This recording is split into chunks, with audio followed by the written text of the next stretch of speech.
Hello, students! Today we are going to tackle a topic that many of you find a little difficult, and that is naming chemical compounds, specifically amines. But what if I told you it's not about memorizing complex rules? What if it's actually about learning a simple, logical language?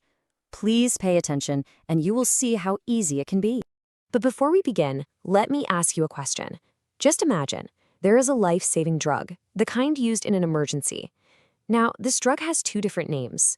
One name is very simple to say, but the other one is quite long and looks complicated. Which name do you think will guarantee that you get the correct medicine, the one that ensures your safety? Now look at this slide. You can see the two names. Epinephrine is the common name. Very easy to say, no? But that other one, that long string of words and numbers, that is the IUPAC name, and that is the name that truly matters. You see, it is a precise, universal code. It tells any chemist anywhere in the world the exact structure of the molecule. This is not just for exams. This is what prevents very serious, life-threatening mistakes. Now, this risk of confusion is not a new problem at all. In fact, it is the very reason why a systematic method for naming, what we call nomenclature, was developed. You see, in the early days of chemistry, compounds were just given random names, maybe based on where they came from or what they smelled like. Things like volatile amine or pungent base. This created complete chaos. Imagine trying to repeat an important experiment when you are not even sure which chemical the other scientist was using. Scientific progress was almost impossible. So, to solve this problem, chemists from all over the world came together and created a universal system. We call it IUPAC. Now, I want you to stop thinking of this as just a list of rules for your exam. Instead, I want you to see it as a very clever solution to a very big problem. The formal word for this system is nomenclature. It is the systematic, standardized language that we use to name chemical compounds. And its purpose is very simple: to make sure that every single molecule has one unique name that leaves no room for any doubt or confusion. So here is the main idea for today's entire lesson. The best way to understand IUPAC nomenclature is to think of it like a global postal address, but for a molecule. It is a unique address that will lead anyone, anywhere in the world, to the exact same molecular house.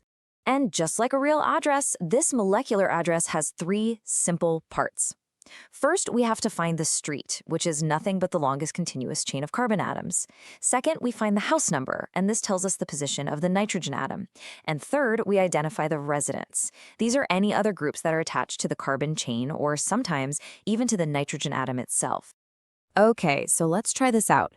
We will now put our address system into practice. We'll take a simple molecule and see exactly how to figure out its molecular address. Let's begin with this simple amine molecule here. Step 1, find the street. So we must look for the longest continuous chain of carbon atoms. As you can see, there is clearly a chain of 3 carbon atoms. Now you already know that a 3-carbon alkane is called propane. So our street name is propane. Simple. Right. Next up is the house number. Now this is a very, very important step, so please pay close attention. We have to give a number to each carbon in our chain. We could start numbering from the left side or from the right side.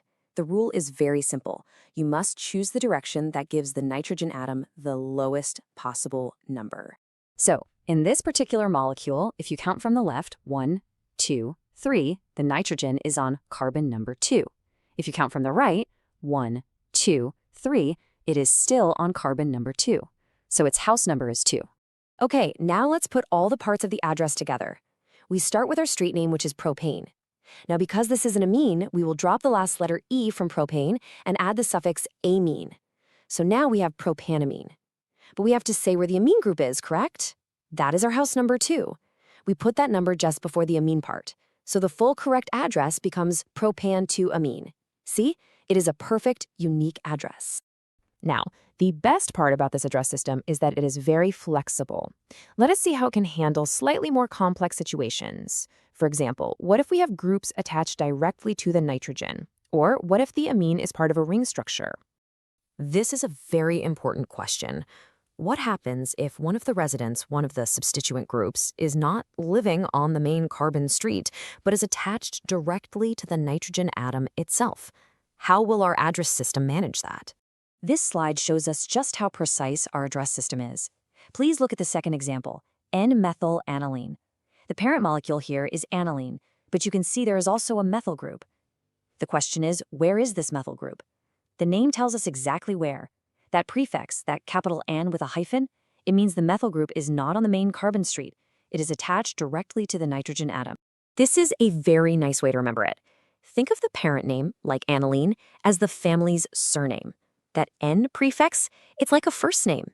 It tells you exactly who the substituent is, and more importantly, where it is located. It is living right there on the nitrogen atom, inside the aniline family house. So all this brings us to the most important question. Why do we need so much detail? Why does it matter if a group is on the nitrogen or on a carbon atom? So you might be thinking, is this all just some academic exercise? Is this something we just learned to score marks in our chemistry exam? No, absolutely not. It is for safety. It is for clarity. Remember that epinephrine example from the beginning? A precise name prevents a fatal mistake.